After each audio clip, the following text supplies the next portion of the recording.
Hello dear student, welcome. Right, तो अभी जो नेक्स्ट टॉपिक डिस्कस कर रहे हैं ब्रांच अकाउंटिंग सिस्टम। ओके, तो सम तो एकदम भोला भाला दिख रहा है, पर अभी करेंगे तो कंफ्यूज हो जाएगा। तो अच्छे से इसको प्यार मोहब्बत में ट्राई करके सॉल्व करेंगे, ठीक है। पैराग्राफ दिया है और ट्रांजेक्शन दिया है, एडजस्टमेंट भी दिया है, ठीक है। तो सबसे पहले तुमको मालूम होना चाहिए कि हेड ऑफिस क्या होता है, ब्रांच क्या होता है। राइट, तो ये हेड ऑफिस है, सपोज हेड ऑफिस किधर है, दिल्ली में, और ब्रांच किधर है, पुणे में। ब्रांच किधर है, ऐसे उसके 4-5 ब्रांच है, तो अपन ब्रांच अकाउंट बना रहे हैं। तो ये ब्रांच अकाउंट में क्या रिकॉर्ड करने का, हेड ऑफिस और ब्रांच का रिलेशन, हेड ऑफिस और ब्रांच। तो हेड ऑफिस क्या करेगा, ब्रांच को गुड्स देगा, तो ब्रांच उसको बेचेगा, तो बेच के पैसा उसको रिटर्न करेगा ना। तो सबसे पहले ब्रांच अकाउंट एक नॉमिनल अकाउंट है, तो डेबिट और क्रेडिट, तो इधर ओपनिंग बैलेंस आएगा और इधर क्लोजिंग बैलेंस आएगा। एसेट्स का ओपनिंग इधर आएगा और क्लोजिंग इधर आएगा। लायबिलिटीज रहेगा तो इधर आएगा ना, एज यूजुअल। तो गुड्स सेंड टू ब्रांच मतलब गुड्स आया, इधर लिख दे तो आया। राइट, तुम्हारे लिए समझ में आएगा ना। अपन ब्रांच अकाउंट बना रहे और मालिक ने अपने को गुड्स दिया तो ब्रांच ने रिसीव किया, तो गुड्स आया तो यहाँ लिखने का, और गुड्स रिटर्न मतलब गया, तो गुड्स गया तो इधर आ जाएगा ना क्रेडिट में। और इधर कैश अकाउंट लिखने का मतलब जो ब्रांच माल बेचेगा, गुड्स को सेल करेगा तो पैसा आएगा, तो पैसा क्या करेगा, वो रेमिट करेगा।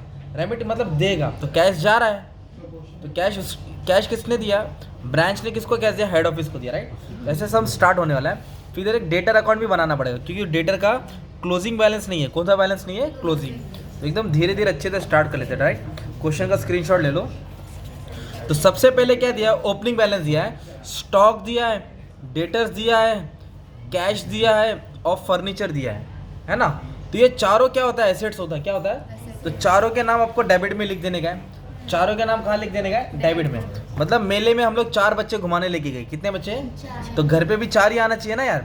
इधर चारों घूम हो गए, बैलेंस ही नहीं दिया, तो ढूंढना पड़ेगा। राइट, तो ओपनिंग बैलेंस क्या दिया, स्टॉक का 84,000, तो 84,000 ऐसे लिख दो। Next debtor opening balance customer 36,000, फिर कैश 1600 था उनके पास ओपनिंग बैलेंस, और फर्नीचर कितना था, 8,000 था। फर्नीचर कितना था, 8,000। तो ये 4 एसेट्स दिया है ओपनिंग में। तो हमने क्या किया, क्लोजिंग में भी 4 नाम लिख दिया, और चारों अभी नहीं है, तो चारों बच्चे घूम हो गए। अब इसको ढूंढेंगे, एडजस्टमेंट दिया रहेगा, सॉल्व करेंगे, ये क्लोजिंग अमाउंट मिलेगा। तो एसेट्स को डेबिट में लिख दिया मैंने। अभी क्या दिया है, गुड्स इनवॉइस, इनवॉइस मतलब सेंट, दिया, किसको दिया, ब्रांच को। और अकाउंट किसका है, ब्रांच नहीं, हेड ऑफिस के बुक में किसका अकाउंट है, ब्रांच का। तो ब्रांच ने क्या किया, माल रिसीव किया ना। तो बीपीओ कंपनी का ब्रांच किधर है, पुणे में, तो हेड ऑफिस बीपीओ है और ब्रांच किधर है, पुणे ब्रांच है। तो उसके पास गुड्स आया 3,20,000, और कौन से प्राइस में आया, इनवॉइस प्राइस। इधर 20% भी दिया है, तो अभी लास्ट में देखिएगा क्या। राइट, तो कितने रुपए में माल उसने सप्लाई किया, 3,20,000। हेड ऑफिस ने ब्रांच को दिया, 3,20,000 का माल आया, गुड्स सेंड टू ब्रांच। फिर देखो दिया goods return to head office, return मतलब वापस कर दिया, किसको, हेड ऑफिस को। तो 4,800 मतलब माल आया इतने का, और 4,800 का माल क्या क्या अपने रिटर्न कर दिया। रिटर्न क्यों किया रहेगा, डिफेक्टिव रहेगा, नकली रहेगा, कुछ हुआ रहेगा, आया गया। फिर उसके बाद बोला है गुड्स रिटर्न, फिर रिटर्न हो, पर किसने रिटर्न किया, डेटर। डेटर मतलब कस्टमर, और जो कस्टमर रिटर्न करता है उसको सेल्स रिटर्न बोलते हैं। क्या बोलते हैं, तो वो यहाँ आने वाला है सेल्स रिटर्न में। तो इसको रुकता हूँ मैं, होल्ड करता हूँ। तो ये ट्रांजेक्शन मैंने रोक दिया, ठीक है। फिर बोला है कैश रिसीव फ्रॉम डेटर्स, और कैश सेल्स दिया है, और क्रेडिट सेल दिया है। क्रेडिट सेल को साइड में रख दो, डेटर से उधारी का पैसा वसूल किया और रोकड़े में माल बेचा। तो ये आपको कैश अकाउंट करके हेडिंग बनाना पड़ेगा, मतलब इतना कैश उसने क्या क्या वसूल किया है। कैश सेल मतलब रोकड़े में माल बेचा, तो कैश पे कितना उसने बेचा मालूम है, कैश सेल्स 2 लाख। तो इधर लिख देंगे कैश सेल्स 2 लाख लिख देंगे, सिंपल। फिर उसके बाद क्या बोला है, receive from debtors, receive from मतलब डेटर से उसने वसूल किया। तो डेटर से कितना वसूल किया है, 1,24,000, 1 लाख डेटर से वसूल किया है। तो एक डेटर से वसूल किया 1,24,000। तो टोटल कैश कलेक्शन कितना हो गया, 3,24,000। तो ये कलेक्शन किसने किया, ब्रांच ने किया। किसको देगा, वो अपने बाप मतलब हेड ऑफिस को देगा। तो ये हो गया ना कलेक्शन। तो क्या क्या कैश है, कैश सेल्स आया और रिसीव फ्रॉम डेटर्स आया। रिसीव फ्रॉम डेटर्स की और एक कहानी, वो भी समझेंगे। राइट, फिर इधर हमने क्या स्किप कर दिया, क्रेडिट स्केल स्किप कर दिया, डिस्काउंट अलाउड टू डेटर्स भी स्किप कर दिया, क्योंकि वो डेटर के रिलेटेड है। किसके रिलेटेड है, अभी अकाउंट बनने वाला है। आफ्टर दैट इधर दिया expense paid by head office, जो भी ब्रांच का खर्चा होएगा, ब्रांच थोड़ी देगा, उसका हेड देगा ना। तो हेड ऑफिस ने खर्चा दिया है, रेंट, सैलरी, स्टेशनरी। कभी चेक देता है, कभी कैश देता है। तो खर्चा दिया मतलब पैसा आया ना, तो काय का पैसा आ गया, कैश, टू कैश करके लिख देंगे। क्या करके लिख देंगे, टू कैश, मतलब पैसा हेड ऑफिस ने दिया तो ब्रांच ने लिया है, ब्रांच ने पैसा लिया है, राइट। तो कितना पैसा लिया है, मालूम क्या क्या के लिए लिया, रेंट के लिए लिया।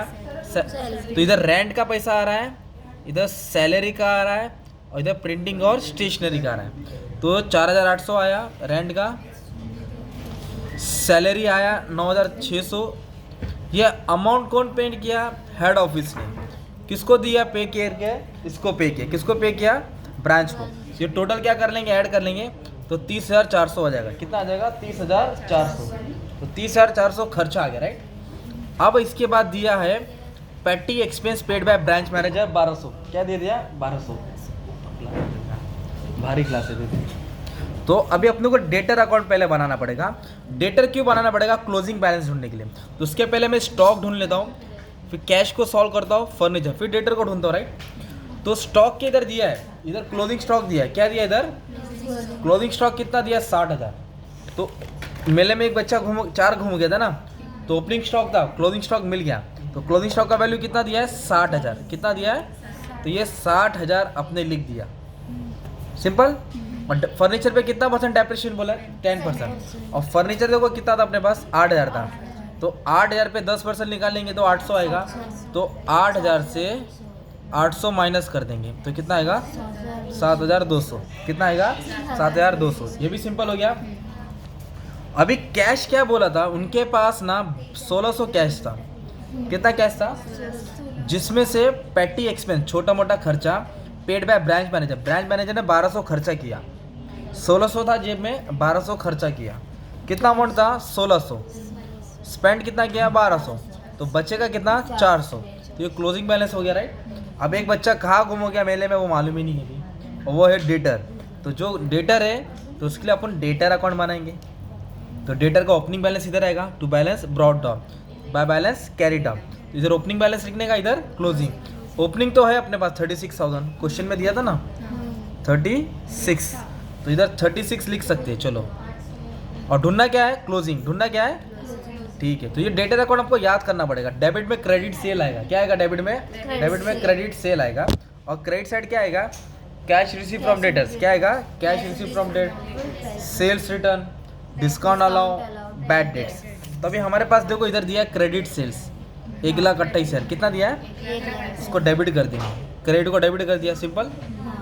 फिर कैश रिसीव फ्रॉम डेटर्स इधर दिया ना, उसके ऊपर कैश रिसीव फ्रॉम 1,24,000। कितना दिया, 1 लाख। तो कैश रिसीव फ्रॉम डेटर्स 1,24,000 यहाँ लिख देंगे। फिर उसके बाद अपने को इधर दिया है गुड्स रिटर्न बाय डेटर्स। किसने गुड्स रिटर्न किया, तो जब डेटर रिटर्न करता है ना, उसको सेल्स रिटर्न बोलते हैं। क्या बोलते हैं उसको, तो कितने का माल रिटर्न किया, 2,000। कितने का रिटर्न किया, 2,000। तो इधर आएगा सेल्स रिटर्न 2,000। फिर इधर बोला है देखो डिस्काउंट अलाउड, क्या बोला है, 2,400 है ना, डिस्काउंट अलाउड। ये डिस्काउंट अलाउड भी हाई शो करना पड़ेगा तुमको, क्योंकि इधर ना सिर्फ ब्रांच और हेड ऑफिस, ब्रांच और हेड ऑफिस आएगा। कस्टमर का अलग से इधर शो करेंगे ना आप लोग। अब बैड डेट्स है क्या, वो भी देखेंगे, राइट। तो बैड डेट्स नहीं है, बैड डेट्स रहता तो लिख देते थे, अब इधर डैश मार देंगे। क्या मार देंगे, अब इसको बैलेंस करेंगे तो ये ज़्यादा आएगा। 1,28 और 36, 164। कितना हो गया, 164 को दोनों तरफ लिखो। 164 से तीनों क्या कर देंगे, माइनस कर देंगे। तो तीनों माइनस करेंगे तो 35,600 आएगा। कितना आएगा, तो इसको बोलेंगे क्लोजिंग बैलेंस। तो जो बच्चा घूम गया था, परेशान था, वो भी मिल गया। तो ओपनिंग बैलेंस, क्लोजिंग बैलेंस मिल गया। तो सम इधर ही ख़त्म होता है, नहीं, क्योंकि ना इधर एक कंडीशन क्या दिया है कि जो भी माल इन्वॉइस किया है, सेंड किया है, उस पर 20% प्रॉफिट ऐड किया उन्होंने। कितना परसेंट, तो ये 20% प्रॉफिट दिया है। अगर कॉस्ट दिया रहेगा ना तो अलग कैलकुलेशन रहेगा। तो फिलहाल प्रॉफिट दिया है, तो इसको भी एडजस्ट करना पड़ेगा। कैसे, एकदम सिंपल। सबसे पहले क्या करेंगे अपन, जो गुड्स है ना उसको स्टिक मार्क करने का।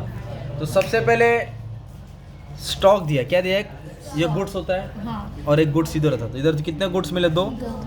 और इधर क्या है, एक ये है और एक ये है। तो ये 2 का इफेक्ट इधर है और ये 2 का इधर आएगा। तो ये क्या है, स्टॉक। तो इधर लिखेंगे बाय स्टॉक रिजर्व। क्या लिखेंगे, स्टॉक रिजर्व। और ब्रैकेट में लिख देंगे लोडिंग, मतलब एक्स्ट्रा था, इसको एडजस्ट करेंगे। ये गुड्स सेंटिव ब्रांच है, इधर लिख देंगे by. Goods send to branch, और लोडिंग मतलब एडजस्ट कर रहे हैं, जो ज़्यादा प्राइस था उसको वैल्यूएशन निकाल रहे हैं। तो कितना दिया है? 20% प्रॉफिट। कॉस्ट दिया क्या?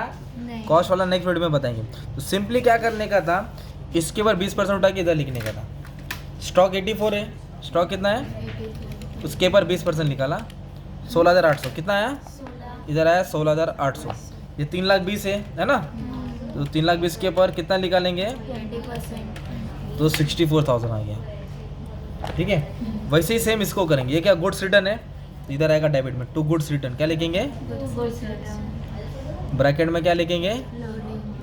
कितना है? 4,800। ये क्या है? स्टॉक, इधर लिखेंगे स्टॉक रिजर्व, क्या लिखेंगे? ये ओपनिंग का था और ये क्लोजिंग, यहाँ लोड कर देंगे इसको। तो अमाउंट कैसा आएगा मालूम है? तो ये 4,800 कितना है, उसके बाद 20% प्रॉफिट ऐड था, तो उसको साइड में लिखना पड़ेगा, दैट इज़ 960। और ये स्टॉक कितना है? 60,000, तो 12,000 आ जाएगा। रिजर्व लिखते, ठीक है, स्टॉक रिजर्व। तो इस तरह तुम्हारा ये पोस्टिंग था, राइट। तो ये प्रॉफिट दिया, कॉस्ट तो एडजस्ट करना पड़ेगा। ये दो का इफेक्ट इधर आएगा, ये दो का जो भी गुड्स है उसका इफेक्ट यहाँ आएगा। कॉस्ट वाला का कैलकुलेशन अलग है, ठीक है। फिर इसको बैलेंस करेंगे ना आप, तो ये वाला अमाउंट आपको ज़्यादा मिलेगा, ये वाला क्या मिलेगा? तो इसमें से बैलेंस करेंगे, तो जो भी आंसर आएगा उसको प्रॉफिट एंड लॉस करके लिखेंगे। क्या लिखेंगे? मतलब प्रॉफिट रहेगा। क्रेडिट ज़्यादा आएगा तो क्या रहेगा? प्रॉफिट। और डेबिट ज़्यादा रहेगा तो लॉस रहेगा, ठीक है। इस तरह का सम तुमको ट्राई करने का है। Thank you very much. Simple है पर आगे खतरनाक है।